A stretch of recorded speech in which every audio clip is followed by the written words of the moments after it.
તમે જોઈને ઓળખી ગયા છો ડૉક્ટર સ્વપ્નિલ શાહ. હૃદય રોગ જે છે કઈ રીતે ખબર પડે કે આ હૃદય રોગ છે મને?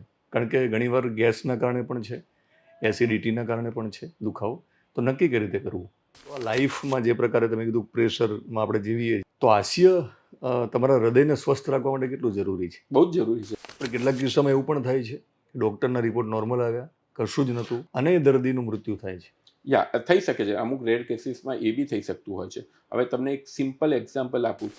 કયા કયા રિપોર્ટ કેટલા કલાકની અંદર કરાવવાના પછી નક્કી કરવું? સો બેઝિકલી ક્યારે બી આવું અજુગતું થઈ રહ્યું લાગે તો રાત્રે, અને ફર્સ્ટ ઓફ ઓલ રાત્રે કોઈ એવું દુખાવો કે એવું કંઈ કહે છે ને, ક્યારે અજુગતું હોતું જ નથી. એ લગભગ હાર્ડલી આવા કેસીસની અંદર પહેલો ટેસ્ટ થતો છે, બ્લડના 2 રિપોર્ટ થતા હોય છે, જેમાં રાત્રે કશું આવું થયું દર્દી જોડે, નિર્ણય ના લઈ શક્યા, આળસ કરી, અથવા એમ લાગ્યું કે ડૉક્ટર નહીં આવે તો એવું માનીને પછી પણ એમને એમની ભૂલ સુધારવી હોય તો કેટલા કલાકની અંદર હોસ્પિટલમાં જઈને રિપોર્ટ કરાવવા જોઈએ?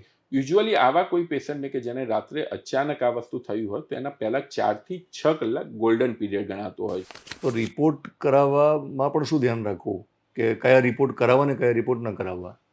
ડર છે, ફેશન છે, અને લોકોને અમુક વખતે એવું લાગે છે કે પૈસાથી અમે હેલ્થ ખરીદી શકીશું.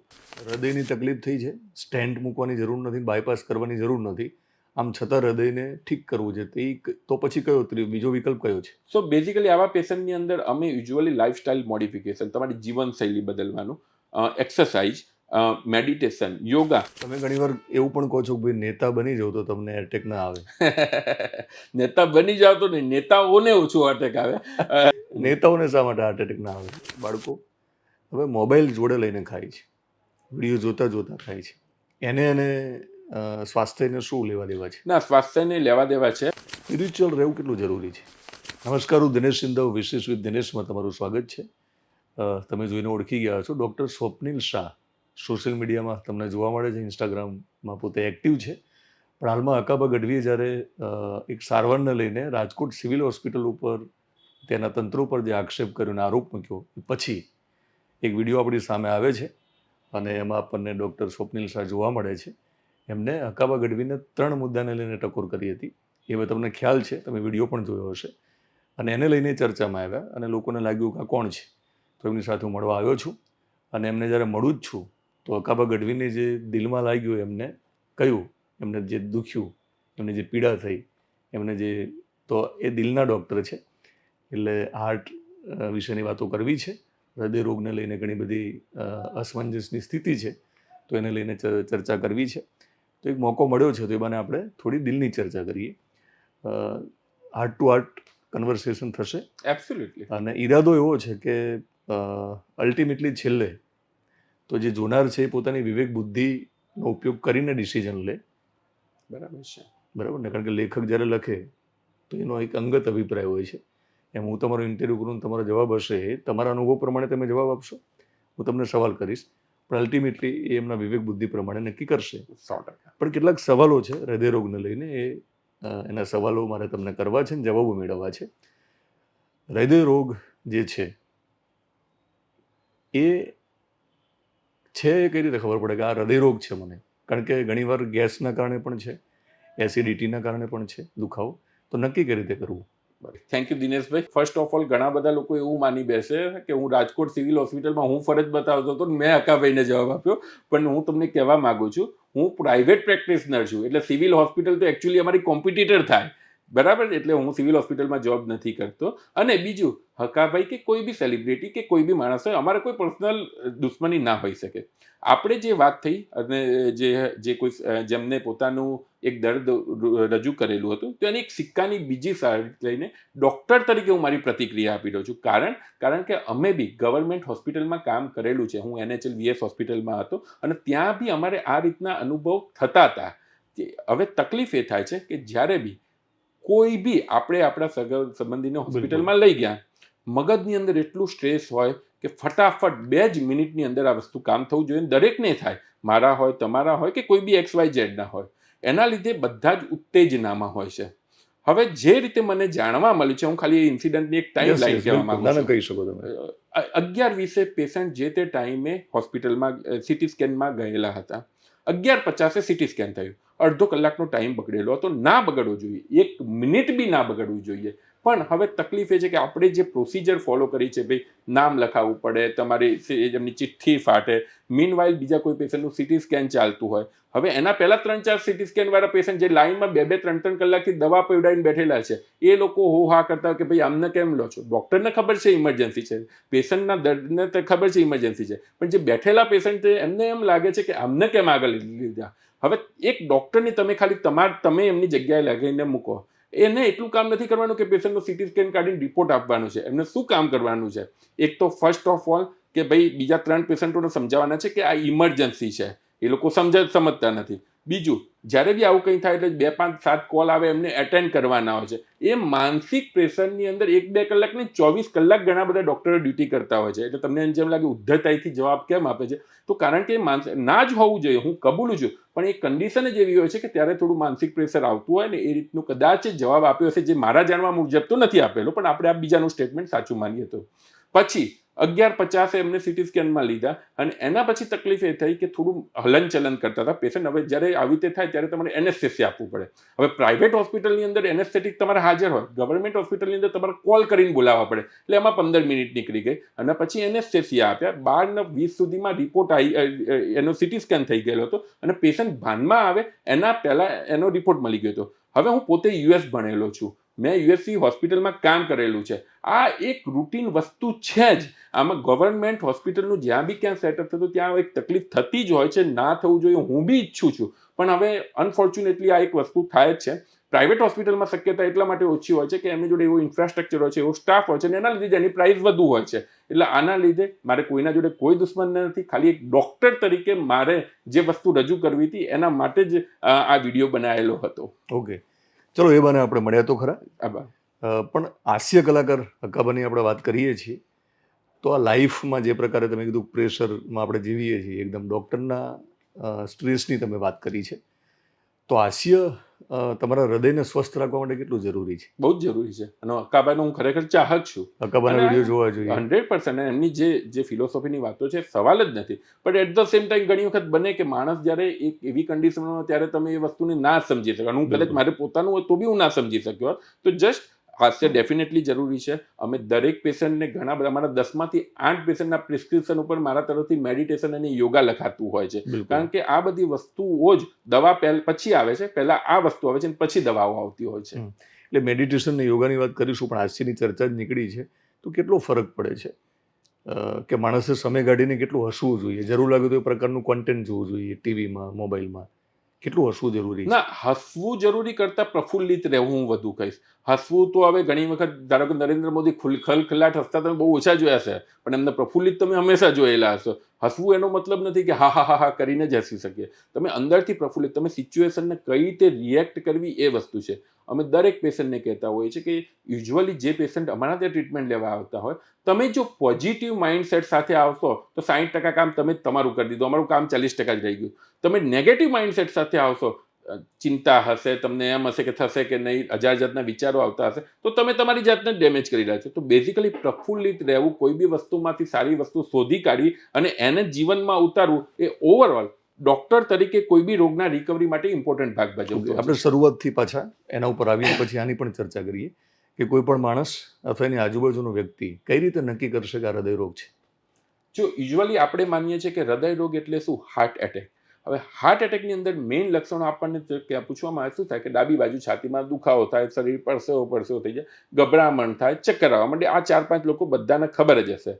પણ 35% લોકોને જે લક્ષણો હોતા હોય છે, 65% બની શકે સાયલેન્ટ હાર્ટ એટેક હોય, તમને કોઈ એવા લક્ષણો જ ના હોય, તમને ખાલી દાંતમાં દુખાતું હોય, તમને પેટમાં દુખાતું હોય, તમારો ખાલી ઘણી વખત જમણો હાથ દુખતો હોય, તો આ બધા બી હાર્ટ એટેકના લક્ષણો હોઈ શકે છે. એટલે યુઝ્યુઅલી આવું કંઈ અનયુઝ્યુઅલ સિમ્ટમ્સ લાગે જે તમને કદી ક્યારે થયેલું નથી, અથવા તો તમને ચાલતી વખતે દુખાવો થવા માંડતો હોય, શ્વાસ ચડવા માંડતો, એવા લક્ષણો આવવા માંડે તો તમારે ડૉક્ટરને બતાવવું જોઈએ. એ લક્ષણોનું અમુક જે બેઝિક ટેસ્ટ હોય એ કરાવવા જોઈએ અને પછી આગળની પ્રોસિજરમાં જવું જોઈએ. એમાં એક થોડું કન્ફ્યુઝન છે.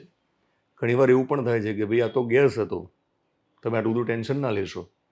તો દર્દીઓએ શું નક્કી કરવું? કારણ કે તમે જે લક્ષણો કીધા એ લક્ષણો આ હૃદય રોગના જ લક્ષણોમાં આવું થાય કે ગેસમાં પણ દુખાવો તો થાય? હા, ના થઈ શકે. તો બંનેને જુદા કરી રીતે તારવીશું. યુઝ્યુઅલી જ્યારે ઓલ્ડ એજ પેશન્ટ હોય, ઉંમરલાયક પેશન્ટ હોય, અથવા જે પેશન્ટને ડાયાબિટીસ, બ્લડ પ્રેશર લાંબા ટાઈમથી હોય, એવા પેશન્ટને રાત્રે અચાનક એસિડિટી જેવો દુખાવો ઉપડે છે એક જ દિવસ, જે વર્ષોથી ચાલે, તો એને પહેલો આપણે હાર્ટનો માનીને બાજુની હોસ્પિટલમાં જઈને ઇસીજી કરાવવો જોઈએ. રિપોર્ટ જો નોર્મલ આવે, બ્લડ રિપોર્ટ નોર્મલ આવે, ટ્રોપાઈ, એના પછી તમે એને એસિડિટી માની શકો. ડૉક્ટરે પેશન્ટે જાતે નક્કી કરી જ ના શકે આ શેનો દુખાવો છે, કારણ કે ઘણી વખત એવું થતું હોય છે કે આમાં ફર્સ્ટ ઇસીજી નોર્મલ આવે અને બીજો ઇસીજી એબનોર્મલ આવી શકે, તો એનો પર્ટિક્યુલર ક્રાઇટેરિયા હોય છે. એ વખતે બીપી શું છે, એ વખતે લોહીના રિપોર્ટ શું છે, એ મિક્સચર કરીને 3-4 કલાક પછી ખબર પડતી. એટલે કોઈ બી અનયુઝ્યુઅલ વસ્તુ તમારી જોડે થઈ રહી છે, ચક્કર આવવા માંડ્યા છે કે દુખાવો થયો છે, તો ઓબ્વિયસલી જાતે નક્કી કર્યા વગર ડૉક્ટરને મળવું જોઈએ. ડૉક્ટર એક પ્રોપર રિપોર્ટ્સ કરે અને પછી કે ના ભાઈ તમને હવે એસિડિટીનું છે,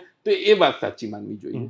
પણ કેટલાક કિસ્સામાં એવું પણ થાય છે કે ડૉક્ટરના રિપોર્ટ નોર્મલ આવ્યા, કશું જ નહોતું અને દર્દીનું મૃત્યુ થાય છે. યા થઈ શકે છે. અમુક રેર કેસીસમાં એ બી થઈ શકતું હોય છે. હવે તમને એક સિમ્પલ એક્ઝામ્પલ આપું. તમને કદાચ ખ્યાલ હશે માયાભાઈ આહિરનું, જેનો તમારો બી મેં પોડકાસ્ટ જોયેલો હતો. થયું તો શું, તમને એક સિમ્પલ, એક સાદી ભાષામાં સમજાવું. માયાભાઈ આહિરનો ડાયરાનો ટાઈમ હતો. એના પહેલાં એમને થોડું ચેસ્ટ પેઇન ઉપડેલું હતું. ચેસ્ટ પેઇન ઉપડ્યું એટલે કાર્ડિયોગ્રામ કરાવડાવ્યો, જે ઇસીજી છાતીની પટ્ટી કહેવાતી, એ નોર્મલ આવ્યો હતો. પણ જોડે જોડે એ વખતે એ ડૉક્ટરને બી સૂજી હશે અને સારી રીતે એને ટ્રેકલ કર્યો છે. લોહીનો એક રિપોર્ટ કરાયો, ટ્રોપાઈ કરીને કહેવાય. હવે ઇસીજી નોર્મલ આવ્યો તો 70-80% કેસીસમાં કંઈ નથી, ચલો વાંધો નહીં, પ્રોગ્રામમાં જવાશે. પણ પેલો જેવો રિપોર્ટ અડધો પોણો કલાક પછી આવ્યો, માયાભાઈ આહુરનો ચાલુ ડાયરો હતો, તમને ખબર હોય તો ફોન આવે છે, ફોન ઉપર ચડીને પછી ડાયરેક્ટ હોસ્પિટલમાં જાય છે, તો એ ટ્રોપાઈ એટલે કે બ્લડનો રિપોર્ટ પોઝિટિવ આવ્યો હતો. ત્યારે ઇમરજન્સીની અંદર વિધિન 4 થી 6 કલાકમાં એમનો સ્ટેન્ટ નખાઈ ગયેલો હતો, જે એક લાઈફ સેવિંગ પ્રોસિજર છે. અમારી ભાષામાં પામી કહેવાય છે, કે જે પહેલા એટેકના 4 થી 6 કલાક ગોલ્ડન પીરિયડ કહેવાય છે. હવે આવા કેસીસની જો આપણે પહેલો ઇસીજીને સાચું માની અને બીજો કોઈ રિપોર્ટ ના કરાયો હોય તો કદાચ ન કરવાનું થઈ શકતું હોય. તો આવા કેસીસમાં 4 થી 6 કલાક ઓબ્ઝર્વેશનમાં રહેવું પડે. એક ઇસીજી નોર્મલ આવે, 2 કલાક પછીનો ઇસીજી એબનોર્મલ આવી શકે, પહેલો ટ્રોપાઈ નોર્મલ આવે, 2 કલાક પછીનો આવી શકે. એટલે 4 થી 6 કલાકમાં ડૉક્ટરના ઓબ્ઝર્વેશનમાં રહીને, હોસ્પિટલમાં ઓબ્ઝર્વેશનમાં રહી બધું નોર્મલ આવે પછી તમે એને નોર્મલ ગણી શકો, ના કે એક જ રિપોર્ટ ઉપર તમે ડિપેન્ડન્ટ રહી શકો. માનીને ચાલો જ્યારે તમે નક્કી કર્યું કે કશુંક અજુગતું થઈ રહ્યું છે બોડીમાં, એક સંકેત મળી રહ્યા છે. માયાબીનું તમે એક્ઝામ્પલ આપીને આમ તો સમજાવ્યું જ છે, પણ થોડું ડિટેલમાં સમજાવો કે આવું થયા પછી એકવાર થોડું રિપીટેશન થશે તો પણ વાંધો નથી, ફરી વાર કયા કયા રિપોર્ટ કેટલા કલાકની અંદર કરાવવાના પછી નક્કી કરવું કયો રજા લેવી છે. ઓકે, સો બેઝિકલી ક્યારેય બી આવું અજુગતું થઈ રહ્યું લાગે તો રાત્રે, અને ફર્સ્ટ ઓફ ઓલ રાત્રે કોઈ એવું દુખાવો કે એવું કંઈ કહે છે ને, ક્યારે અજુગતું હોતું જ નથી. એ લગભગ હાર્ડની નહીં, તો રાત્રે કોઈ એવી રીતે જાગતું જ નથી હોતું. એટલે અમને તો મેડિકલમાં એવું ભણાવવામાં આવે છે, રાત્રે કોઈ બી પેશન્ટ આવે એને લાઇટલી ના લેવું, કારણ કે કોઈ ઊંઘ બગાડીને રાત્રે નથી આવતું હતું. આવા કેસીસની અંદર પહેલો ટેસ્ટ થતો છે કાર્ડિયોગ્રામ, ઇસીજી, છાતીની પટ્ટી, કે જેના ઉપરથી ચાલુ એટેક હોય તો ખબર પડી શકે, અથવા તો પાસ્ટમાં એટેક આવેલો હોય એ ખબર પડી શકે. હવે સમજી લો તમારો કાર્ડિયોગ્રામ નોર્મલ છે, તો એની જોડે જોડે બ્લડના 2 રિપોર્ટ થતા હોય છે, જેમાં ટ્રોપાઈ અને CPK MB કરીને હોય છે. જે તમારી હાર્ટનો એટેક આવ્યો હોય તો હાર્ટમાંથી જે એક હોર્મોન જળતો હોય છે એ બતાવતો હોય છે. તો એ ટ્રોપાઈ અને CPK MB અમે કરાવડાવતા હોય છે. એ રિપોર્ટ આવતા અડધોથી પોણો કલાક થતો હોય છે. બંને રિપોર્ટ ચલો સમજી લો નોર્મલ આવ્યા, છતાં બી દુખાવો થઈ રહેલો છે તો ડૉક્ટર્સ તમને ઇમરજન્સી અમુક દવાઓ આપે છે, 7 દવાઓનું લિસ્ટ હોય છે એ આપે છે. પાછું 3-4 કલાક પછી રિપીટ કરાવતા હોય છે ઇસીજી અને ટ્રોપાઈ. જો એ 2 વખત એટલે વિધિન 5-6 કલાકમાં બધું નોર્મલ આવ્યું તો અમે યુઝ્યુઅલી એને સેફ વસ્તુ ગણતા હોઈએ છીએ. જોડે જોડે ઇકો જેવા રિપોર્ટ બી કરતા હોય છે, જેનાથી હાર્ટનું પમ્પિંગ ખબર પડતી હોય છે. એટલે 5-6 કલાકની અંદર અમને આઈડિયા આવી જતો હોય છે ખરેખર આ હાર્ટનો દુખાવો હતો કે હાર્ટનો દુખાવો નહોતો. ઓકે, રાત્રે કશુંક આવું થયું દર્દી જોડે, નિર્ણય ના લઈ શક્યા, આળસ કરી, અથવા એમ લાગ્યું કે ડૉક્ટર નહીં આવે તો એવું માનીને પછી પણ એમને એમની ભૂલ સુધારવી હોય તો કેટલા કલાકની અંદર હોસ્પિટલમાં જઈને રિપોર્ટ કરાવવા જોઈએ? યુઝ્યુઅલી આવા કોઈ પેશન્ટને કે જેને રાત્રે અચાનક આ વસ્તુ થયું હોય તો એના પહેલા 4 થી 6 કલાક ગોલ્ડન પીરિયડ ગણાતો હોય છે. પછીનો ટાઈમ એવો થાય છે કે જેમાં અમુક લોહી પાતું કરવાના ઇન્જેક્શન અમે નથી આપી શકતા, એનો ફાયદો ના થઈ શકે. સ્ટેન્ટ નથી મૂકી શકતા, એનો એટલો જીવન બચાવવામાં ફાયદો ના થઈ શકે. એના પછી જેટલું જલ્દી જાઓ એટલું સારું છે, પણ 4 થી 6 કલાકના જો ગોલ્ડન પીરિયડ મિસ થઈ ગયા તો મતલબ કે જે થવાની સંભાવના હતી એ ઘણી બધી અંતે થઈ ચૂકેલી છે. હવે તમે એને રિવર્સ નથી કરી શકવાના. સો બેઝિકલી પહેલા 4 થી 6 કલાકમાં આ પહોંચવું જોઈએ તમારે. 6 કલાક પછી તમે ટ્રીટમેન્ટ કેમ ના કરી શકો? કારણ કે જે ગઠ્ઠો હોય છે, બેઝિકલી હાર્ટ એટેક કેમ આવતું હોય છે? હાર્ટ એટેક એટલા માટે આવતો હોય છે કે તમારા હાર્ટને મળતો બ્લડ સપ્લાયની અંદર કોઈ ગઠ્ઠો જામી ગયેલો છે અને તરત જ હાર્ટનો બ્લડ સપ્લાય કોમ્પ્રોમાઇઝ થાય છે. હવે આ ટાઈમ વિચારો, તમારા અહીંથી બ્લડ મળે છે, એ કોમ્પ્રોમાઇઝ થાય છે એટલે હાર્ટ તમારો તડફડિયા મારે છે. હવે પહેલા 4 થી 6 કલાક એટલા માટે ઇમ્પોર્ટન્ટ છે કે જો 4-6 કલાકમાં તમારે ના મળ્યું તો હાર્ટનું કાં તો પરમેનન્ટ ડેમેજ થઈ જશે, કાં તો તમે એને રિવાઇવ નહીં કરી શકો. હવે એ 4-6 કલાકમાં જો તમે ગઠ્ઠાને પીગારી શકો, જેના અમુક ઇન્જેક્શનો આવતા હોય છે, અથવા એને સ્ટેન્ટ, કારણ કે ગઠ્ઠો એટલો પોચો હોય છે કે એની અંદર તમે સ્ટેન્ટ નાખી દો તો તમે એ બ્લડને રિવાસ્ક્યુલરાઇઝ કરી શકો છો. હવે સમજી લો 10 કલાક થઈ ગયા કે 12 કલાક થઈ ગયા, તો મતલબ કે હવે એ ગઠ્ઠાને તમે બીજું કંઈ કરી નથી શકવાના. તમે ના એને ઇન્જેક્શનથી ઓગાળી શકો અને સ્ટેન્ટથી ખોલો છતાં બી જે તડફડિયા મારતું હાર્ટ હતું એને ડેમેજ ઓલરેડી થઈ ચૂકેલું છે. તો એના લીધે 4 થી 6 કલાક ગોલ્ડન પીરિયડ કહેવાય. એની અંદર તમે હાર્ટને મળતું બચાવો છો અને બાકીના કન્ડિશનની અંદર જે સ્ટેન્ટ કે આપણે જે મૂકતા હોઈએ છીએ એનાથી ખાલી લક્ષણોમાં રાહત થતી હોય છે. એટલે તમારે હાર્ટને બચાવવું હોય તો એના માટે ગોલ્ડન પીરિયડ બહુ ઇમ્પોર્ટન્ટ હોય છે. માની લો કે આ 6 કલાક સુધી પણ ના આવે, લોકો ગોલ્ડન પીરિયડ ચૂકી ગયા, એ પછી પણ એને લાગ્યું કે નથી જોવું, હવે મને સારું છે, અને પછી ઘણા દિવસો નીકળી ગયા અને ઘણા બધા મહિના નીકળી ગયા, તો પછી માની લેવાની જરૂર હતી કે હાર્ટ એટેક નહોતો આવ્યો અને જે તે સમયે? સો બેઝિકલી જો તમે 4 થી 6 કલાક નીકળી ગયા પછી તમે એમને તો ખબર પડવાની નથી જ્યાં સુધી તમે રિપોર્ટ ના કરાવો. એટલે ઇસીજી કરાયો કે એની અંદર આવ્યું કે ભાઈ તમને તો હાર્ટ એટેક આવી ગયો છે, તો એના પહેલા 2-3 દિવસ બી ઇમ્પોર્ટન્ટ હોય છે. કારણ કે કશું જ નથી કર્યું આપણે, માની લો એવું કહું છું કે રાત્રે તમારે ત્યાં પેશન્ટ આવ્યું પણ નહીં, ગોલ્ડન પીરિયડ તો જતો રહ્યો, એ પછીના કલાકોમાં પણ એને લાગ્યું કે હવે નથી જવું, મને સારું ફીલ થાય છે, એ પછી દિવસો પણ નીકળી ગયા અને કેટલાક કિસ્સામાં મહિનાઓ પણ નીકળી ગયા. બરાબર છે. તો એ જે રાત્રે થયું તો એ શું હતું? હાર્ટ એટેક બી હોઈ શકે છે. જરૂરી નથી કે દરેક હાર્ટ એટેક તમારી જાન લઈને જાય છે. અમુક હાર્ટ એટેક તમને ખાલી માઇનર હાર્ટને ડેમેજ કરીને બી જતું હોય છે, જે તમને કદાચ રૂટીન લાઈફમાં ખ્યાલ બી ના આવે, પણ ક્યારેક કોઈક એવું કોમ્પ્લિકેશન થાય કે તમારા હાર્ટ ઉપર કોઈ તમને સાદો વાયરલ ઇન્ફેક્શન થયું કે વધુ પડતું ચાલવામાં આવ્યું, ત્યારે લાગે કે હવે તો શ્વાસ ચડવા માંડ્યો છે. પછી તમે ખબર પડે કે ઓકે, તો 15 દિવસ પહેલા આવેલો હતો એ હાર્ટ એટેક હતો. તો એવું બી બની શકે. જો તમને પહેલા 2-5 દિવસ નીકળી ગયા તો પછી એ જે ડેમેજ થયેલું હાર્ટ છે તમે બની શકે 10 વર્ષ સુધી તમે લઈને ચાલી શકો, તમને ખ્યાલ બી ના આવે. પણ બેઝિકલી જ્યારે તમે એની દવા નથી કરતા ત્યારે ફરીથી હાર્ટ એટેક આવવાના ચાન્સીસ વધી જતા હોય છે. આ ડરથી પણ ઘણા લોકો પછી એક ટ્રેન્ડ ચાલે છે, ફેશન ચાલે છે કે મારો રિપોર્ટ કરી નાખો. તો રિપોર્ટ કરાવવામાં પણ શું ધ્યાન રાખવું કે કયા રિપોર્ટ કરાવવા ને કયા રિપોર્ટ ન કરાવવા? ડર છે, ફેશન છે, અને લોકોને અમુક વખતે એવું લાગે છે કે પૈસાથી અમે હેલ્થ ખરીદી શકીશું. તમને એ વસ્તુ થોડું અજુગતું લાગશે કે પણ પૈસાથી ક્યારેય હેલ્થ, હા તમારી સગવડતા કરી શકાય છે, હેલ્થ નથી કરી શકાતી. હવે આપણે એમ માનીએ છીએ કે ચલો મારે હાર્ટની તપાસ કરવી છે, હું એન્જિયોગ્રાફી કરીને જોઈ લઉં મારી બધી નળીઓ ખુલ્લી છે કે નહીં. તમને એક દિનેશભાઈ નવી લાગશે, દુનિયાના કોઈ લિટરેચરમાં એન્જિયોગ્રાફી, જેમાં હાર્ટની નળીઓની તપાસ થતી હોય, એના પ્રાઇમરી ઇન્વેસ્ટિગેશન તરીકે કંઈ કીધેલું જ નથી કે આને પ્રાઇમરી, કારણ કે એના પોતાના ગેરફાયદા છે. હવે આવા કેસીસની અંદર આપણે ઇસીજી, ઇકો, ટીએમટી જેવા બેઝિક ટેસ્ટ કરાવવા જોઈએ. એમાં કંઈ આવે તો એન્જિયોગ્રાફી કરાવવા જોઈએ. પણ હવે લોકોને એમ છે કે મારે પૈસાથી જોઈ લેવું છે કે ભાઈ મારી જે હાર્ટની નળીઓ છે કે નહીં. હવે એનાથી કોમ્પ્લિકેશન શું થાય છે કે અનનેસેસરી એન્જિયોગ્રાફી કરે છે, એ તમારા હાર્ટને બી ડેમેજ થતું હોય છે. મોટાભાગના કાર્ડિયોલોજીસ્ટ ક્યારેય એન્જિયોગ્રાફીની તમારા ડરના લીધે ક્યારેય સલાહ આપતા નથી. એ તમને બેઝિક ટેસ્ટ કહે છે. પણ જ્યારે પેશન્ટ બહુ માથું ખાય કે ભાઈ મારે કરી નાખો ને જોઈ લો, ત્યારે પછી ના કંટાળીને એન્જિયોગ્રાફી કરાવડાવી પડતી હોય છે. ઓકે, એન્જિયોગ્રાફીથી શું નુકસાન જાય છે? સો એન્જિયોગ્રાફીની જે ડાઈ હોય છે એ તમારે ઘણી વખત કિડનીને ડેમેજ કરી શકે છે. એની અંદરથી જે તમારા સીટી સ્કેનના રેઝ આવતા હોય છે તમારા બોડીને ડેમેજ કરી શકતી હોય છે. રિપોર્ટ્સ હંમેશા એવા હોવા જોઈએ કે જેનાથી તમને પ્રાઇમરી આઈડિયા આવે અને એના ઉપરથી તમને લાગે તો સેકન્ડરીમાં જવું પડે. હવે તમને ખાલી એક્ઝામ્પલ આપું, કોરોનાનો ટાઈમ હતો. કોરોનામાં આપણે 100 પેશન્ટોમાંથી ધારો કે 70 પેશન્ટને સ્ટીરોઇડ આપ્યા કે જેને જરૂર નથી, તો એમનામાં કોમ્પ્લિકેશન્સ થવાના ચાન્સીસ વધી જાય. હવે એવું નથી કે સ્ટીરોઇડ જરૂરી હતા, પણ કોનામાં, જેનામાં ઓક્સિજન ઓછું થાય ત્યારે. પણ તકલીફ શું થઈ કે રૂટીન લોકોએ બી કોરોનામાં સ્ટીરોઇડ લીધા, એટલે એના લીધે ઘણા બધાના ફ્રેક્ચર થઈ ગયા કે ડાયાબિટીસ આવી ગયો. તો એટલા માટે અનનેસેસરી દવાઓ કે અનનેસેસરી ઇન્વેસ્ટિગેશન તમારા બોડીને ડેમેજ કરી શકે છે. માટે જે તમે અત્યારે જોતા હો ને કે ભાઈ એક ફરફરિયું આવ્યું ને 60%માં બધા ઇન્વેસ્ટિગેશન થઈ જાય, તો એવા કોઈ ઇન્વેસ્ટિગેશનનું લિસ્ટ હોતું જ નથી. ઇન્વેસ્ટિગેશન હંમેશા પર્સનલાઇઝ હોય, એ જનરલાઇઝ ના હોઈ શકે. દિનેશભાઈની ફેમિલી હિસ્ટ્રી આ છે, મારી ફેમિલી હિસ્ટ્રી આ છે, મને ડાયાબિટીસ છે, તમને બ્લડ પ્રેશર છે, તો એ બધા રિપોર્ટો અલગ અલગ થતા હોય. તમે એને જનરલાઇઝ એક જ લાકડીએ બધાને ના હાંકી શકો. એટલે ઘણા બધા રિપોર્ટ્સ એકસાથે કરાવતા હોય છે, એ જરૂરી નથી હોતું. જરૂરી જ નથી હોતું. 100માંથી 70% જ્યારે પેશન્ટનો આમ લેબોરેટરીમાંથી થોકડો લઈને આવે ને તો અમને જ ખબર નથી પડતી આને શું કરવું.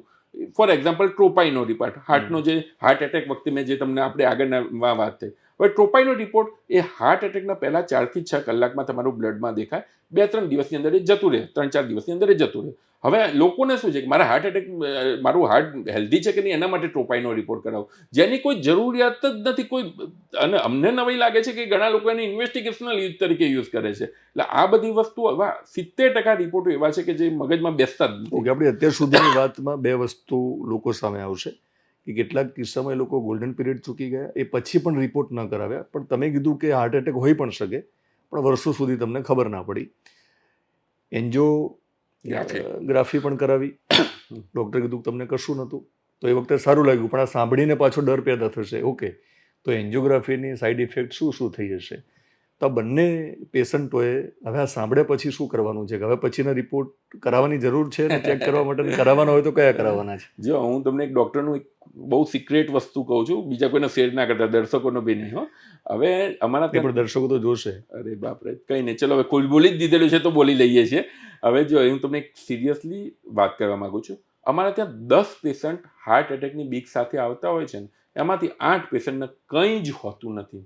કાં તો એમના ફેમિલીમાં કોઈનું ડેથ થયેલું હોય છે, કાં તો એમને કોઈક એવા ન્યૂઝ સાંભળી લીધા હોય છે, કાં તો ઇન્સ્ટા, ફેસબુક, યુટ્યુબ ઉપર એટલા વિડીયો જોયેલા હોય છે કે એમને હાર્ટ એટેકનો બીક લાગતો હોય. ખરેખર 2 જ પેશન્ટોનો હોય છે. હવે આવી કન્ડિશનમાં જો વારંવાર તમે ડૉક્ટર જોડે જતા હોય, ડૉક્ટર તમને ખાતરી સાથે કહેતા હોય કે તમારું હાર્ટ બરાબર છે, તો મતલબ કે તમારે હવે તમારા ઉપર કામ કરવાની જરૂર છે. કાં તો મેડિટેશન, કાં તો યોગા, કાં તો હેલ્ધી લાઇફસ્ટાઈલ, અને બહુ જરૂર લાગે તો સાયકેટ્રિક, માનસિક ડૉક્ટરને. એના સિવાય વારંવાર રિપોર્ટ કરાવવાની કોઈ જરૂર હોતી નથી કરવાની જરૂર. પણ એવું કહું છું કે 2 લોકો આ જે છે પર્સન્ટેજ વાઇઝ ઓછા હશે, આ બંને કિસ્સામાં જોઈને એમને લાગશે કે ઓકે, તો પછી મેં તો એન્જિયોગ્રાફી કરાવી હતી ત્યારે કશું નહોતું, તો કિડની ડેમેજ થઈ છે કે નહીં એ ચેક કરાવવા માટે હવે કોઈ રિપોર્ટ કરાવવાની જરૂર ખરી? સો યુઝ્યુઅલી એન્જિયોગ્રાફીના 2 થી 3 અઠવાડિયા સુધી એક સિરમ ક્રિએટિનિન રિપોર્ટ આવતો હોય છે કે જેનાથી તમને કિડની ઉપર ડેમેજ થયું છે કે નહીં ખબર પડતી હોય. બીજું, એન્જિયોગ્રાફી નહીં, કોઈ બી બોડીની અંદર ઇન્ફ્લામેશન હોય, ધારો કે કોઈની પોઝિટિવ ફેમિલી હિસ્ટ્રી છે, નાની ઉંમરે ફેમિલીમાં કોઈનું ડેથ થાય છે, અથવા લાંબા ટાઈમથી કોઈ એવી બીમારી છે, તો એના માટેના 3 ઇમ્પોર્ટન્ટ રિપોર્ટ કહું છું. એ જો તમે કરાવડાવી લો તો બોડીની અંદર કોઈ સડો છે કે નહીં, ઇન્ફ્લામેશન છે કે નહીં ખબર પડી શકે. પહેલા રિપોર્ટનું નામ છે HSCRP, હાઈ સેન્સિટિવિટી CRP. બીજા રિપોર્ટનું નામ છે સીરમ લાઇપોપ્રોટીન A, અને ત્રીજા રિપોર્ટનું નામ છે સીરમ હોમોસિસ્ટિન. આ ત્રણે શું બતાવે છે કે બોડીની અંદર કોઈના કોઈ રીતે, એ એન્જિયોગ્રાફી હોય, વેક્સિન હોય, કે તમે XYZ લઈ લો, એના લીધે બોડીની અંદર ડેમેજ થઈ રહેલું છે, ઇનડાયરેક્ટલી એનાથી ખબર પડી શકે. આ 3 રિપોર્ટ આવે એટલે મતલબ નોર્મલ આવે, એનો મતલબ કે તમારા બોડીની અંદર ઇન્ફ્લામેશન નથી અને આગળ બીજું કંઈ મેજર કરાવવાની જરૂર નથી. ઓકે, આમ છતાં રિપોર્ટ ન કરાવવા એ પણ યોગ્ય નથી. એક સમયાંતરે રિપોર્ટ પણ કરાવવા પડશે. તો માનીને ચાલો કે એને પોતાની હૃદય કેવું ચાલી રહ્યું છે, હૃદયની ક્ષમતા ચકાસવી હોય, તો કઈ ઉંમર પછી ખાસ તો, અથવા તો કયા રિપોર્ટ કરાવવાની જરૂર છે? પ્રાઇમરી રિપોર્ટ ના કરાવવા એ બી એક યોગ્ય નથી, વાત તમારી સાચી છે, પણ કયા ટાઈમે શું કરાવવું એ ઇમ્પોર્ટન્ટ હોય છે. આઈડિયલી અમે કહેતા હોય છે કે 35 વર્ષ પછી દર 2 વર્ષે હેલ્થ ચેકઅપ કરાવવું જોઈએ. હવે હેલ્થ ચેકઅપમાં શું હોય કે થોડા ઘણા બ્લડ રિપોર્ટ હોય કે જેમાં ડાયાબિટીસ આવતું હોય, કોલેસ્ટ્રોલ આવતું હોય, કિડની, થાઇરોઇડ, યુરિન, હવે આ બધા રિપોર્ટો કરાવવા જાઓ ને તો 800 રૂપિયાથી વધુ ના થાય, બરાબર. હવે એના સિવાય બીજા રિપોર્ટ કયા, તો ECG એટલે cardiogram, treadmill, echo, ECG, TMT, echo કહેવાય. બસ આટલા રિપોર્ટો તમે કરાવો તો તમારે ઓવરઓલ જનરલ હેલ્થ કન્ડિશન ખ્યાલ આવે. હવે એમાં ક્યાંક કંઈ આવે છે તો તમારે આગળ જવું પડે. હવે જેને પોઝિટિવ ફેમિલી છે, નાની ઉંમરે 50થી નીચે બધા ફેમિલીમાં કોઈનું ડેથ થાય છે, તો એવા લોકોએ આ જ વસ્તુ 25-30 વર્ષ પછી કરાવડાય છે, 25-27 વર્ષની ઉંમર પછી કરાવવું જોઈએ. એમાં એજ ક્રાઇટેરિયા થોડો ઘટી જતો હોય છે. નોર્મલ આવે તો ડૉક્ટરની વાત ઉપર ભરોસો રાખીને 2 વર્ષ પછી હેલ્થ ચેકઅપ કરાવવું જોઈએ, ના કે દર મહિને 2 મહિને કરાવવું જોઈએ. વિડીયો જોઈને ઘણીવાર લોકો નક્કી કરે છે કે ભાઈ કોલેસ્ટ્રોલને મેન્ટેન કરવા માટે આટલું ન કરશો, ઉપરથી મીઠું ન લેશો, એવું બધું ઘણીવાર લોકો નક્કી કરતા હોય છે. હવે કોલેસ્ટ્રોલની જરૂર તો છે જ બોડીને, ડેફિનેટલી જરૂર છે. ધ્યાન શું રાખવાનું છે? કઈ વસ્તુ નથી લેવાની, અથવા તો સપ્રમાણ લેવાની વાત આવે તો માનો કે ઘી લેવું, તેલનો ઉપયોગ કરવો, એમાં પણ કન્ફ્યુઝન છે?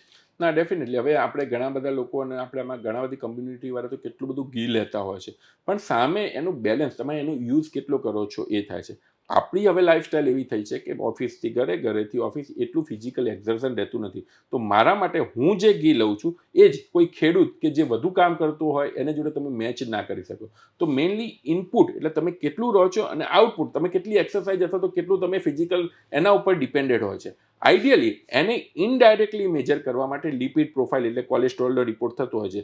જો તમે ધારો કે 5 બાટલી ઘી લઈ લીધું, બરાબર, પણ તમે એટલું જ સામે શ્રમ કરો છો તે તમારું એનાથી કન્વર્ટ થઈ જવાનું છે. પણ તમે 1 ચમચી બી ઘી લીધું પણ તમે એનાથી જરાય શ્રમ નથી કરતા તો એ તમારામાં અંદર ભેગું થવાનું છે. તો એના માટેના જે રિપોર્ટ હોય છે એના માટે જ આ બેઝિક રિપોર્ટ હોય છે કે લિપિડ પ્રોફાઇલ કરાવી દો તો તમને ખ્યાલ આવે ભાઈ તમારું બેડ કોલેસ્ટ્રોલ કેટલું છે, ગુડ કોલેસ્ટ્રોલ કેટલું છે, ટોટલ કોલેસ્ટ્રોલ કેટલું છે, અને એના ઉપરથી જ આગળની વસ્તુ નક્કી થઈ શકે. અગેન આ બધી જ વસ્તુઓ બ્લાઇન્ડલી ના કહી શકે કે તમારે આટલું જ લેવું, આટલું ના લેવું. તમારું કઈ રીતનું શ્રમ છે એના ઉપર રહેવું. હવે ધારો કે કોઈ બ્લડ પ્રેશર આવે, તમે મીઠાની વાત કરી, તો અમે એમ કહેતા હોય છે કે રૂટીન ખાવામાં બ્લડ પ્રેશર ઉપરથી મીઠું કસામાં ના નાખવું, અથાણાવાળો ખોરાક ઓછો લેવો. એટલે આ બધી રીતે અલગ અલગ વસ્તુ પર શું એમના રિપોર્ટ કહે છે, શું એમના રીડિંગ કહે છે, એના ઉપરથી તમે આગળ ગાઈડન્સ આપી શકો. પણ કેટલાક કિસ્સામાં તમે માનો પણ છો ને એવું જોયું પણ છે, તમે કીધું કે 8 દર્દીઓ ડરના કારણે આવ્યા હોય છે. તો એન્જિયોગ્રાફી તો જવો દો, પણ કેટલાક કિસ્સામાં એવું પણ સાંભળ્યું છે કે બાયપાસની જરૂર ન હોય તો પણ બાયપાસ સર્જરી થઈ જાય છે, સ્ટેન્ટ મુકાઈ જાય છે. તો એને લઈને તમે શું કહે છો? સો હવે આ છે ને એક એવો ટોપિક છે કે જે ગ્રે એરિયાની અંદર આવે છે. હવે હું તમને એક ટ્રાયલનું નામ આપું છું અને દર્શક મિત્રોને બી કદાચ ગૂગલ ઉપર એ કરી શકશે. એક કરેજ ટ્રાયલ છે, COURAGE. હવે ટ્રાયલમાં કર્યું હતું શું, એ લોકો 5000 પેશન્ટને લીધેલા હતા. 5000 પેશન્ટમાંથી 50%માં સ્ટેન્ટ મૂક્યા, બ્લોકેજવાળા પેશન્ટને, અને 50%ને એકલા દવાઓ અને લાઇફસ્ટાઇલ ચેન્જીસ ઉપર રાખ્યા. એ લોકોનો 10-15 વર્ષ સુધી ફોલોઅપ થયો અને એનું જે રિઝલ્ટ મળ્યું એમાં એવું જાણવા મળ્યું હતું કે જેનામાં સ્ટેન્ટ મૂકેલા હતા અને જેનામાં સ્ટેન્ટ નહોતા મૂકેલા હતા, બંનેનો લાઈફ સ્પાન એક સરખો જ હતો. તો એનો મતલબ એ થયો કે સ્ટેન્ટ છે એ તમારા લક્ષણો ઓછા કરે છે પ્લાન્ડ વસ્તુમાં. ઇમરજન્સી, આપણે જે ઇમરજન્સી પહેલાં ગોલ્ડન અવર્સની વાત નથી કરતો, જે સ્ટેબલ એન્જાઇન અમારી ભાષામાં કહેવાય કે જે ચાલતી વખતે દુખાવો થાય છે કે શ્વાસ ચડે છે, એવા કેસીસની અંદર બાયપાસ સર્જરી કે સ્ટેન્ટ યુઝ્યુઅલી લક્ષણો ઓછા કરે છે, જિંદગીની 1 સેકન્ડ બી વધારતી નથી. એટલે આવા કોઈ પેશન્ટ હોય તો અમને બાયપાસ સર્જરી કે સ્ટેન્ટ કરાવવાની ઉતાવળ ના કરવી જોઈએ. હા, દરેક ડૉક્ટરનું મંતવ્ય અલગ અલગ હોઈ શકે છે. અમુક લોકો તમને સ્ટેન્ટ કે, અમુક લોકો બાયપાસ કે, અમુક લોકો લાઇફસ્ટાઇલ મોડિફિકેશન ને એનું કહેતા હોય. બટ ઓન એન એવરેજ દરેક ડૉક્ટર એ જોડે વાત સાથે સહમત થાય છે કે 100માંથી 80% બ્લોકેજવાળા પેશન્ટને બાયપાસ કે સ્ટેન્ટની જરૂર હોતી નથી. આમ છતાં ઘણીવાર શું થાય કે જ્યારે દર્દીને લઈને જઈએ ને ત્યારે કોઈ વિકલ્પ નથી, ડૉક્ટર કે જ માનવું પડે છે. એ સ્થિતિમાં જ ના આવીએ એના માટે શું કરવાની જરૂર છે? હવે છે ને એ વર્ષો પહેલાંની વાત થઈ ગઈ. હવે એવા દર્દીઓ બી બધા બહુ સ્માર્ટ થઈ ગયેલા છે. ઇમરજન્સી કન્ડિશનમાં જે 4 થી 6 કલાકમાં સ્ટેન્ટ મુકાવવા પડે જો જરૂર હોય તો. માયાભાઈ આહિરમાં જે થયું હતું એ પછી જ્યારે તમે એમને રૂટીન ઇન્વેસ્ટિગેશન કરાવો છો, ધારો કે ટ્રેડમિલ ટેસ્ટ કરાવો છો ને એમાં બ્લોકેજ જેવું લાગ્યું, એન્જિયોગ્રાફી કરાવી, તો ક્યારેય અર્જન્સી નથી. કોઈ ડૉક્ટર એમ ના કહી શકે છે. તો ત્યારે ઘણા બધા પેશન્ટ હવે સેકન્ડ થર્ડ ઓપિનિયન લેતા જ હોય છે. અમે કહીએ કે ના કહીએ, લેતા જ હોય છે. અને એના પછી જે પોતાના ટ્રસ્ટવર્ધી ડૉક્ટરો, પોતાના જેના ઉપર ટ્રસ્ટ છે, ડૉક્ટર્સ તો બધા બરાબર જ કહેવાના છે, પોતાના એક્સપિરિયન્સ, પણ પોતાના જેના ઉપર ટ્રસ્ટ હોય એમના જોડે મુક્ત મને ચર્ચા કરીને આગળનું ડિસિઝન લેવું જોઈએ. હૃદયની તકલીફ થઈ છે, સ્ટેન્ટ મૂકવાની જરૂર નથી, બાયપાસ કરવાની જરૂર નથી, આમ છતાં હૃદયને ઠીક કરવું છે, તો પછી બીજો વિકલ્પ કયો છે? સો બેઝિકલી આવા પેશન્ટની અંદર અમે યુઝ્યુઅલી લાઇફસ્ટાઇલ મોડિફિકેશન, તમારી જીવનશૈલી બદલવાનું, એક્સરસાઇઝ, મેડિટેશન, યોગા, અને એના સિવાય અમુક ઘણી બધી એવી ટ્રીટમેન્ટ છે કે જે તમારી હાર્ટની નાની નાની નસો ખોલે છે. કારણ કે એમાંની એક ટ્રીટમેન્ટ છે EECP ટ્રીટમેન્ટ, જે allopathic US FDA approve treatment છે એન્જાઇના માટે. ઘણા બધા પેશન્ટ જેનામાં બાયપાસ કે સ્ટેન્ટ કોઈ કારણથી શક્ય ના હોય ત્યારે એ ટ્રીટમેન્ટનો લાભ લઈ શકે છે અને લક્ષણોમાં ફાયદો થઈ શકતો હોય છે. બીજી એક ટ્રીટમેન્ટ આવેલી છે ESMR કે જે સોફ્ટવેરથી તમારી નાની નાની નસો ખોલે છે. એટલે આવા ઘણા બધા વિકલ્પ હોય છે કે જેમાં બાયપાસ કે સ્ટેન્ટ શક્ય ના હોય. પણ અગેન આ બધી વસ્તુઓ હું કહું એટલે માની લેવું એવું બી જરૂરી નથી. તમે તમારા જે વિશ્વાસુ ડૉક્ટર હોય એના જોડે આખા કેસની ડિસ્કશન કરી શકો, કારણ કે બ્લોકેજ કઈ જગ્યાએ છે, હાર્ટનું પમ્પિંગ કેટલું છે, પેશન્ટની ઉંમર કેટલી છે, મેન્ટલી ફિટ, આ બધા જ રિસ્ક ફેક્ટર એની અંદર કામ કરતા હોય છે. કેટલાક કિસ્સામાં એવું પણ કહેવામાં આવે છે કે લસણ લેવાથી લોહી પાતળું બને છે અને લસણ લેવું જોઈએ, તો હૃદય માટે સારી વાત છે. ના, વાત સાચી છે. લસણ લેવું જોઈએ, અદરક સારું છે. આ બધી જ વસ્તુઓ તમારા બેડ કોલેસ્ટ્રોલને ઓછું કરે છે. સૌથી વધુ હું મારા પેશન્ટોને એવું જે સલાહ આપતો છે, અર્જુનની છાલ, તમે કદાચ સાંભળ્યું છે કે ખબર નથી, અર્જુનનું એક વૃક્ષ આવતું હોય છે, એની જે છાલ હોય છે એનું પાણી પીવાથી અથવા તો એનો ઉકાળો પીવાથી એટલા બધા રિસર્ચ પેપર પબ્લિશ થયા છે કે જેમાં માનવામાં આવ્યું છે કે તમારા શરીરનું ઇન્ફ્લામેશન ઓછું કરે છે, તમારું કોલેસ્ટ્રોલ ઘટાડે છે, તમારા બીપીમાં ફાયદો કરે છે, તમારા હાર્ટને સ્ટ્રોંગ બનાવે છે. હવે આ બધી જ વસ્તુઓમાં એક સાયન્ટિફિકલી પ્રૂવન વસ્તુઓ છે, બટ એનો મતલબ એ નથી કે તમે બીજી મેઇન વસ્તુઓ છે એને બંધ કરીને એ કરો. બંને વસ્તુ સમન્વયથી ચાલુ થઈ છે. એક સારું છે એટલે બીજું ખરાબ છે એવું નથી હોતું. બધી વસ્તુનો સમન્વય થઈને જે ઓવરઓલ પેશન્ટને ફાયદો થાય. આજે હું મારા પેશન્ટને કહું, ના તમે દવા ઉપર જ રહો, મેડિટેશન, યોગામાં કે હોમિયોપેથી, આયુર્વેદિકમાં કંઈ દમ નથી, એ વસ્તુ ખોટી છે. અને હું એમ બી કહું કે ના એલોપેથી ખોટી છે ને આ બધું સાચું છે, એ બી બંને વસ્તુનો સમન્વય ઓવરઓલ પેશન્ટની પ્રકૃતિ પ્રમાણે એ બદલાતો રહેતો જોઈએ ને એને સાથે જો ચાલીએ તો ઓવરઓલ પેશન્ટનો આઉટકમ વધુ સારું હોય છે. તમે ઘણીવાર એવું પણ કહો છો કે ભાઈ નેતા બની જાવ તો તમને એટેક ના આવે. નેતા બની જાવ તો નહીં, નેતાઓને ઓછું અટેક આવે. પણ એનો બીજો અર્થ એવો કાઢીએ ને કે તમે નેતા જ બની જઈએ તો આપણને હાર્ટ એટેક પણ ના આવે. ડેફિનેટલી. હવે ઓકે, નેતાઓને શા માટે હાર્ટ એટેક ના આવે? ના એ જસ્ટ ખાલી એક લાઇટ મૂડમાં હતો. બેઝિકલી મારો પણ એક બહુ મોટો મેસેજ પણ છે એમાં, એટલા માટે સવાલ કર્યો. આપણે કોઈ નેતાનું અપમાન નથી કરતા, પણ એમના કયા ગુણ એવા નેતાના છે કે જે તમને તમારા જીવનમાં લાવવાથી તમે હૃદયરોગથી બચી શકો? હવે છે ને, જો પબ્લિક લાઈફમાં જે બી કોઈ પર્સન હોય, નેતા હોય, અભિનેતા હોય, એ લોકો બહારના આઉટસાઇડ એટમોસ્ફિયરથી બહુ અફેક્ટેડ નથી થતા હોતા. તમે નેતાઓ, જે મોટાભાગના પોલિટિશિયન જે પબ્લિક લાઈફમાં જોતા હોય, રોજના 200 માણસો મળવા આવતા હોય, 200 માણસો 200 કામ લઈને આવતા હોય, દરેકનું જે મગજ ઉપર લેવા જાય તો એમનું હાર્ટ ડેમેજ. એટલે એ લોકોમાં ગડબડ પણ જ એવું થયેલું, એમનું જે એમનો એ રીતે જ એમની બોડી એવી રીતે થઈ ગયેલી હોય કે કોઈ બી વસ્તુને બહુ ઓકે થઈ જશે, ચિંતા ના કરો. એને જે કહેવાય કે રિલેક્સિંગ ટાઈપ 2 પર્સનાલિટી કહેવાય. હવે અમુક લોકો એવા છે કે બાજુમાં કોઈનો હાર્ટ એટેક આવે, મને આવી જશે તો એ ટાઈપ એ પર્સનાલિટી છે. મને કોઈ કા બોલી ગયું, મને 2 વસ્તુ મારા ઇન્સ્ટાગ્રામના કોમેન્ટમાં લખી ગયું, મારા ફેસબુક ઉપર આ વસ્તુ લખ્યું, એ મને કેમ આવું કર્યું, એ છે ટાઈપ એ પર્સનાલિટી છે. આ લોકો એટલે ટાઈપ એ પર્સનાલિટી એટલે કે જે તરત જ સ્ટ્રેસ આવી જાય છે. આવા લોકોમાં સ્ટ્રેસ હોર્મોનનું સિક્રેશન વધુ થતું હોય છે. જે નેતાઓની અંદર જે એને બધું ઉપરથી જવા દે છે એમને એટલો બધો વાંધો નથી આવતો. અને જ્યારે સ્ટ્રેસ હોર્મોન તમારા શરીરમાં વધુ સિક્રેટ થાય ત્યારે હાર્ટ એટેક આવવાના ચાન્સીસ વધારે. જાડી ચામડીનું બનવું જરૂરી. જાડી ચામડીના ડેફિનેટલી બનવું જોઈએ. ઇનડાયરેક્ટલી આપણે નેતાને કોટ કર્યા હતા, but again main generalize message એ છે કે થોડું આપણા વગર દુનિયા ચાલવાની જ છે. તમે ક્યાંય કશું કંઈ બદલી શકેલું નથી. તમે આયા છો, તમારું કામ કરવાનું છે, કેટલું સારી રીતે કરી શકો છો એ પતાવીને બાય બાય કરીને નીકળી જવાનું છે. આમ છતાં આ બધી આપણે ચર્ચા કરી, પણ ઘણીવાર એક સમય આપણે પણ જોયો છે, આપણું જે એજ ગ્રુપની વાત કરીએ છીએ ને આપણા ખાસ તો વડીલો છે, તો બહુ રેર કેસમાં કોઈને હૃદયરોગથી મૃત્યુ થયું સાંભળવા મળતું. હવે ખબર નહીં, એક્સેસ વધારે છે સોશિયલ મીડિયાના કારણે, એટલે કોઈ જીમમાં પણ ઢળી પડે છે અને હૃદયરોગનું પ્રમાણ વધી ગયું છે. લોકોનો મૃત્યુઆંક હૃદયરોગના કારણે વધી ગયો છે. સાચી વાત છે? ના, એબ્સોલ્યુટલી. અને એનું મેઇન કારણ, હવે અમે જે ભણતા હોઈએ છીએ ને ત્યારે અમને ભણાવવામાં આવે હાર્ટ એટેકના 10 કારણો આપો, તો એમાં 5 મેજર કારણો હોય કે ભાઈ હાઇપરટેન્શન છે, ડાયાબિટીસ છે. એમાં સૌથી છેલ્લું છુપાયેલું રહેતું હતું સ્ટ્રેસ, કે ભાઈ સ્ટ્રેસ હોય ને તો બી હાર્ટ એટેક માઇનર કારણ કહેવાય.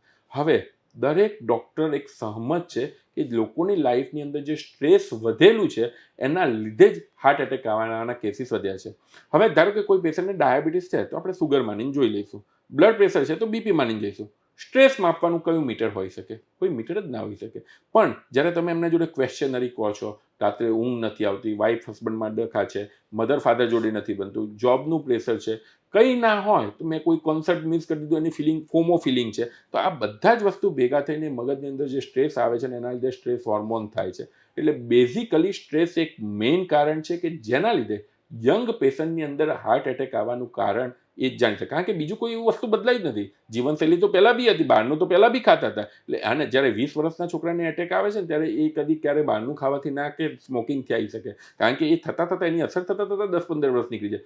20 વર્ષ કે 25 વર્ષના છોકરાને હાર્ટ એટેક આવે છે એનું મેઇન કારણ સ્ટ્રેસ હોઈ શકે. ઓકે, આપણે તો હજુ 20 વર્ષની વાત કરી, પણ કેટલાક સીસીટીવી સ્કૂલના એવા આવે છે કે જે હજુ તો પ્રાઇમરીમાં હોય અથવા તો હાઈસ્કૂલમાં હોય છે, એવા વિદ્યાર્થીઓને પણ એટેક આવે છે. સો આમાં અનફોર્ચ્યુનેટલી એ હાર્ટ એટેકની ટર્મનો બહુ મિસયુઝ થયો છે. એ એટેક હોતા જ નથી, એ કાર્ડિયાક એરેસ્ટ હોય છે. કાર્ડિયાક એરેસ્ટ એટલે જે હાર્ટ સડનલી બંધ થઈ જવું, એટેક એટલે કે તમારા હાર્ટને મળતો બ્લડ સપ્લાય બંધ થવો ને એના લીધે હાર્ટની દિવાલ ઉપર હશે. કાર્ડિયાક એરેસ્ટના કંઈ બ્લોકેજ કારણ નથી, એટલું કારણ હોય એવું જરૂર નથી. ઘણી વખત તમારા વાલ્વમાં તમારી જે જીનેટિકલી એવી બીમારી છે કે જેના લીધે તમારું અચાનક કોઈ સ્ટ્રેસ આવે છે અને હાર્ટ કામ કરતું બંધ થઈ જાય છે. તો બેસિકલી હું અને મારી જ્યાં સુધી અન્ડરસ્ટેન્ડિંગ છે 12-15 વર્ષના છોકરાને હાર્ટ એટેક આવી જ ના શકે. એક કાર્ડિયાક એરેસ્ટ હોઈ શકે જે જીનેટિક એબનોર્માલિટી છે. એમાં કોઈ બહારનું સ્ટ્રેસ ફેક્ટર કામ કરી શકે પણ એના લીધે આવી શકે એવું માની લેવાની જરૂર નથી અને એ જોયા પછી ડરવાની જરૂર નથી કે એબ્સોલ્યુટલી બીજા બાળકોને આવશે. ના સવાલ પણ તમે યોગાની વાત કરી છે, તમે ધ્યાનની વાત કરી છે. ખાસ તો બાળકો અત્યારે જે પ્રકારનું ફૂડ લઈ રહ્યા છે એ કદાચ આપણે નહોતા લેતા ને, જૂના જમાનામાં લોકો નહોતા લેતા.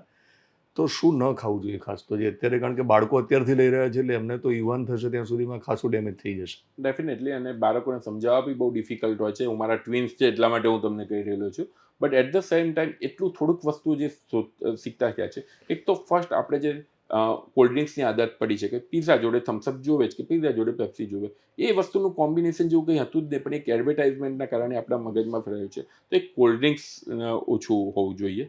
બીજું, આઉટસાઇડ ફૂડ. તમે ઘરે સમોસા ખાઓ અને બહાર સમોસા ખાઓ એ જમીન આસમાનનો ફરક હોય છે. તો જેટલું બને એટલું આઉટસાઇડ ઓઇલી ફૂડ જે વારંવાર તળેલું હોય એવું ફૂડ એવોઇડ કરવું જોઈએ. ફાસ્ટ ફૂડ જે છે, કન્સેપ્ટ આવ્યો છે, મેકડોનાલ્ડ છે કે પીઝા છે કે કોઈ બી છે, એ વસ્તુ ઇન્ડિયામાં હવે વધવા માંડ્યું છે. આઉટસાઇડ કન્ટ્રીમાં જ્યાંથી આવેલું છે એ લોકો ઘટાડવા માંડ્યા છે. એ લોકો વેગન ડાયટ ઉપર જવા માંડ્યા છે કારણ કે એમને એની અસર જોઈ લીધેલી છે. હવે આપણે દેખાદેખીમાં એ ચાલુ કરેલું છે. તો basically outside food, fast food, cold drinks એ બધી વસ્તુ એવોઇડ કરવું જોઈએ. જેટલું બને તેટલું ઘરનું ખોરાક આપી શકીએ, જે બી કંઈ આપવું હોય તો એ બધું સારું રહેશે. ઓકે, ઘરનું જ ખાતા હોય બાળકો, હવે મોબાઈલ જોડે લઈને ખાય છે, વિડીયો જોતા જોતા ખાય છે, એને સ્વાસ્થ્યને શું લેવા દેવા છે? ના, સ્વાસ્થ્યને લેવા દેવા છે, પણ હવે આ વસ્તુ એવી છે કે બાળકોને કરતાં પહેલા આપણે પોતાએ એક સુધરવું પડશે. આપણે બધાને જ એટલી બધી આદત થઈ છે અને મોબાઈલ એક એવી વસ્તુ છે કે જે બાળક હોય તો એના મમ્મી પપ્પાની બી કમ્પ્લેન કરતા હોય છે અને મમ્મી પપ્પા બાળકોની કમ્પ્લેન કરતા હોય છે. તો બેઝિકલી એક એવો ટાઈમ ઝોન રાખી દો કે જેટલાની અંદર જ મોબાઈલનો યુઝ થઈ શકે જો પોસિબલ હોય તો. Or else at least physical interaction તમારા બાળકો જોડે વધારી દો. તમે ધારો કે એમને ચેસ રમાડો, તમે એમની જોડે ક્રિકેટ રમો, તો ઓટોમેટિકલી તમે કંઈ બંધ કરવાના બદલે શું કરવું એ જો તમે સમજાવશો, કારણ કે બાળકોને તમે જે દિશામાં વળો એ તમે એમને જો ક્રિકેટ રમતા શીખવાડશો, વોલીબોલ, ફૂટબોલના ક્લાસીસમાં મોકલશો, તો એના લીધે તમને એ મોબાઈલનો યુઝ ઓટોમેટિક ઘટશે. જમતી વખતે જે કરવું પડે છે એ થોડુંક ખોટી વસ્તુ છે, પણ હવે લાઈફસ્ટાઈલ એવી થઈ ગઈ છે કે પાર્ટ ઓફ લાઈફ જ બની ગયેલો છે. સર, આપણે ઘણું આપણે જ્યારે ઘરેથી નીકળીએ ત્યારે આપણે ઘણી બધી વસ્તુ કેરી કરતો હોઈએ છીએ, આપણી પાસે વોલેટ હોય છે. તો મેં એવું સાંભળ્યું છે કે અમુક પ્રકારની દવા જો તમારી જોડે હોય અને તમને જ્યારે એવું લાગે છે તમને એટેક જેવું તમે ફીલ કરો છો તો કઈ દવા જોડે રાખવી જોઈએ અને એ લઈ લેવી જોઈએ, તો તમે કમસે કમ તમારો ગોલ્ડન પીરિયડ પણ સચવી જાય અને તમે હોસ્પિટલ સુધી પહોંચી શકો. વાત સાચી છે. જો જ્યારે તમને લાગે કે તમારા ચેસ્ટમાં ટાઇટનેસ થઈ રહી છે, ગભરામણ થઈ છે, પરસેવો થઈ રહ્યો છે અને હાર્ટ એટેક જેવા જ લક્ષણો લાગે તો આ 7 દવાઓ છે તમારા દરેક પેશન્ટે પોકેટમાં રાખવી જોઈએ. હવે આની કિંમત 30 રૂપિયા કરતાં ઓછી છે. પહેલી ટેબ્લેટ છે ડિસ્પિરિન 325 મિલીગ્રામ, જે ચાવી જવાની હોય છે. બીજી ટેબ્લેટ છે ક્લોપિડોગ્રિલ 75 મિલીગ્રામ વાળી 4 ટેબ્લેટ ગળી જવાની હોય છે. અને ત્રીજી ટેબ્લેટ છે એટોર્વાસ્ટેટિન 40 મિલીગ્રામ વાળી 2 ટેબ્લેટ ગળી જવાની હોય છે. આ 7 દવાઓ શું કરે છે, જેમ આપણે આગળ વાત થઈ કે હાર્ટ એટેક ગઠ્ઠાના લીધે આવતો હોય છે, તો એ ગઠ્ઠા ઓગાળવામાં મદદરૂપ કરતું હોય છે. જેટલું જલ્દી લઈ લો ત્યારે તમે જ્યારે બી હાર્ટ એટેકની કમ્પ્લેન સાથે જાઓ તો મોટે ભાગે હોસ્પિટલમાં આ જ દવાઓ અપાતી હોય છે અને આ તમારો ગોલ્ડન પીરિયડ સાચવવામાં થોડીક હેલ્પ કરતી હોય છે. હવે આ કંઈ ઓપ્શન નથી તમે સ્ટેન્ટનો કે બીજા કોઈ ઇન્જેક્શનનો, પણ એ પીરિયડ સાચવવા માટેનો તમને એક હેલ્પફુલ થઈ શકતી હોય છે. તમે 7 કીધી, 3 એટલે ટોટલ 7 આવી ગઈ. હા, એક ડિસ્પિરિન 325 મિલીગ્રામ, ક્લોપિડોગ્રિલ કરીને મેડિકેશન 75 મિલીગ્રામ, એવી 4 ટેબ્લેટ છે અને એટોર્વાસ્ટેટિન 40 મિલીગ્રામ વાળી 2 ટેબ્લેટ છે. એટલે 4, 2, 6 અને 1, 7 એમ ટોટલ 7 મેડિકેશન. એટલે ટોટલ 7 થઈ અને 7 એક સાથે લેવાની છે? એક સાથે લેવાની હોય છે. ડિસ્પિરિન એમાં ચાવવાની હોય છે અને ક્લોપિડોગ્રિલ અને એટોર્વાસ્ટેટિન ગળી જવાની હોય છે. એ જ વખતે 7 ગોળી લઈ લેવાની હોય છે. માની લો કે તમે લઈ લીધું, માની કે તમને રોગ, તમને એટેક આવ્યો હશે, પણ માનો કે તમને આવ્યો જ નથી, તમારી કલ્પના હતી, તમારો ડર હતો, અને આ ગોળી તમે ગળી લીધી, આની સાઈડ ઇફેક્ટ કરી? જો અનટિલ અનલેસ બહુ જ રેર કેસની અંદર સાઈડ ઇફેક્ટ થતી હોય છે. જો તમારું બીપી બહુ શૂટઅપ થયું હોય તો કદાચ સાઈડ ઇફેક્ટ થતી હોય છે. બટ મોટા ભાગના જે ડોક્ટરની જે કહેવાય બુક્સ દ્વારા અને ઇમરજન્સી મેડિકલ પીલનું જ કહેવામાં આવતું હોય છે. તો એવું છે કે દરેક દર્દીએ ઘરે રાખવી જોઈએ. સાઈડ ઇફેક્ટ થવાની વધુમાં વધુ શક્યતા 100 1001 પેશન્ટને કદાચ આવી રીતે લીધેલી હોય તો થતી હશે. મોટાભાગના કેસમાં જે માઇનર સાઈડ ઇફેક્ટ હોય કે થોડીક એસિડિટી થઈ શકે, એટલી એસિડિટી થઈ શકે. બાકી મેજર બહુ side effect rarest of the rare છે. બચાવવામાં ખૂબ ઊંચું બચાવવામાં તમારું જાન બચાવી શકે છે. 30% કેસીસમાં જાન બચાવી શકે છે. અને મિત્રો અલ્ટિમેટલી આપણે કહેવાનું એવું છે કે અમને જે કહ્યું છે એ પ્રમાણે આપણે જાતે ડૉક્ટર ન બનીએ, આપણે જાતે જ આપણી સારવાર ન કરીએ, પણ સારવાર લેવાનો એમને પણ આપણે મોકો ન આપીએ કે આપણને સાજા કરે. એના માટે આપણે જાતે નક્કી કરીએ કે એ પ્રકારે સ્ટ્રેસ નહીં લઈએ, આપણી લાઈફસ્ટાઈલને સુધારી દઈશું તો મને લાગે છે કે આપણને અહીંયા સુધી આવવું નહીં પડે. અને હૃદય તો બોલતું નથી. જો હૃદય બોલે ને તો આપણને દરરોજ ઠપકો આપે કે મારી થોડી તો ચિંતા કર. તો આપણે હવે હૃદયની ચિંતા એટલા માટે કરીએ કે કમસે કમ એ આપણને ફાયદો કરાવશે અને આપણને હૃદય જે છે એ હૃદય આપણે સાચવીએ. કારણ કે આ હૃદયની ઘણી બધી વાતો આપણે કરીએ છીએ. આપણે કોઈને હૃદયમાં સ્થાન પણ આપીએ છીએ બરાબર કે ભાઈ તમારું મારા હૃદયમાં સ્થાન છે, પણ હૃદયની ચિંતા આપણે કરતા નથી. અને જ્યારે એક દિવસ અટકે છે ત્યારે આપણને બધું એટલો બધો અફસોસ થઈ જાય છે કે જે ટાઈમ હતો એ અમે એનો સારી રીતે ઉપયોગ ના કરી શકીએ. સ્પિરિચ્યુઅલ રહેવું કેટલું જરૂરી છે? 100% સ્પિરિચ્યુઅલ જે મેડિટેશન યોગા તમે શું છે કે જે તમે વિવેક બુદ્ધિની વાત કરી, આપણે જ્યારે શરૂઆતના શો ચાલુ થતા પહેલા ડિસ્ક્લેમર તરીકે આપી દીધું કે તમે તમારો વિવેક બુદ્ધિ આવશે ક્યાંથી? તમને સ્પિરિચ્યુઅલ જ્યારે તમે કોઈ વસ્તુની અંદર બહારથી જોતા શીખશો કે ભાઈ આ ખરેખર શું ચાલી રહ્યું, ત્યારે જ તમારે એ વસ્તુ વર્ષો પહેલાં આપણા યોગી મુનિઓ મેડિટેશન યોગાનો પાવર કહી શકે. હું પોતે અનુભવું છું મારા પેશન્ટોમાં, મારા જાતે આ બધી વસ્તુમાં ઇનરોલ થયા પછી તમે દ્રષ્ટિકોણ બદલાયો છે. પહેલાં હું જ્યારે મેડિકલમાં ડૉક્ટર તરીકે આવ્યો ત્યારે હું એમ જ માનતો હતો ભાઈ અમે તો કેટલું મોટું. પછી ખબર પડી કે કેટલી બધી વસ્તુઓ અમારા હાથમાં જ નથી. એ વસ્તુઓ જ્યારે તમે 20 વર્ષના છોકરાને એટેક આવે ને શું કારણ તમે આપી શકો. હવે આવા કેસીસની અંદર એમ ખ્યાલ આવ્યો કે જ્યારે તમે સ્ટ્રેસ આટલું બધું લો છો તે કારણ છે, તો એને અટકાવવા માટે સ્પિરિચ્યુઅલ તરફ તમારે વળવું પડશે. તમને હમણાં જ બરોડાવાળો કિસ્સો જે સાંભળ્યો, છોકરાઓ 22-25 વર્ષ છોકરાઓ ડ્રગ્સ લેતા થઈ જાય, મતલબ અનબિલિવેબલ. એ તો લે છે જોડે જોડે 1-2 જણાને એક્સરસાઇઝ, એટલે સમાજ માટે બી એટલા ઘાતક છે. હવે આને જો સાચો રસ્તો મળે શકે તો જ તમારે આ વસ્તુમાંથી તમે બહાર આવી શકો, નહીં તો આખો સમાજ હવે એના ઉપર જવા માંડેલો છે. બિલકુલ મિત્રો, મુઠ્ઠીવાળી એટલું જ હૃદય હોય છે, બરાબર ને? તો આ હૃદયને જે સતત ધબકતું રાખે છે, હૃદયમાં જે લોહી પહોંચાડે છે, ભગવાનને થેન્ક યુ કહેવાનું આજથી શરૂ કરીએ. જો ન કહેતા હોઈએ તો ભગવાન આપણું ધ્યાન રાખશે ને કદાચ એમના સુધી આપણને નહીં પહોંચાડે, ને જો યોગ્ય સમય પહોંચાડવા હશે તો એ જ ભગવાન આપણને સમયસર પહોંચાડશે. હવે ફાઇનલ કોમેન્ટમાં આમ તો ઘણી બધી ચર્ચા કરી છે, બહુ કંઈ કન્ફ્યુઝનની સ્થિતિ પેદા થઈ નથી, પણ દરેક કિસ્સામાં તમે કીધું એ પ્રમાણે પોતાનું શરીર જે પ્રકારે તમને હિન્ટ આપે છે એ પ્રમાણે તમારે વર્તવાનું છે, વિવેક બુદ્ધિનો ઉપયોગ કરવાનો છે, ડરવાની જરૂર નથી. બને ત્યાં સુધી સ્ટ્રેસમાંથી મુક્ત રહેવાનું છે, પણ મોટાભાગના કિસ્સામાં આપણે રહી શકતા નથી. આમ છતાં ફાઇનલ કોમેન્ટમાં શું કરશું કે જેથી કરીને લોકો પોતાના હૃદયને એકદમ તંદુરસ્ત રાખી શકે? સો બેઝિકલી હું દરેક લોકોને કહેવા માંગુ છું, જે જાડી ચામડીના બનવાની તો વાત થઈ ગઈ છે, બટ મેડિટેશન યોગા એક પાર્ટ ઓફ લાઈફ બનાવવી જ પડશે. હવે આપણે જે વસ્તુ છે કે અમુક વસ્તુ તમે ઇગ્નોર નથી કરી શકવાના. આઉટસાઇડ પોલ્યુશન છે, આઉટસાઇડ સ્ટ્રેસ છે, જે પણ તમે તમારા માટે જો 1-2 કલાકનો ટાઈમ આપી શકો મેડિટેશન યોગા બનાવીને, અને એના માટે તમારે થોડું સ્વાર્થી બી બનવું પડે તો એમાં કશું ખરાબી નથી. તમે તમારો ટાઈમ લેવાનો તમને પૂરેપૂરો અધિકાર છે. કિડ્સ છે, વાઇફ છે, ફેમિલી છે, પણ એ બધામાં તમે પોતે ક્યાં છો એ તમારે સમજવું પડે. એના માટે રોજના 2 કલાક તમારા માટે તમને જે મનગમતી, જેનાથી તમારું મન પ્રફુલ્લિત છે એવી વસ્તુમાં મન પરવવું જોઈએ. Thank you sir, thank you very much. તમે ઇન્ફોર્મેશન આપી છે જે અમને કામ લાગશે. હાર્ટ ટુ હાર્ટ કોન્વર્સેશન કર્યું છે આપણે. આ વિડીયો તમને પસંદ પડ્યો હોય તો તમે લાઇક ને શેર કરશો, અને કોમેન્ટમાં ખાસ લખજો કે તમને શું લાગ્યું, ને કોઈ તમારા સવાલ હોય તો એ પણ લખજો.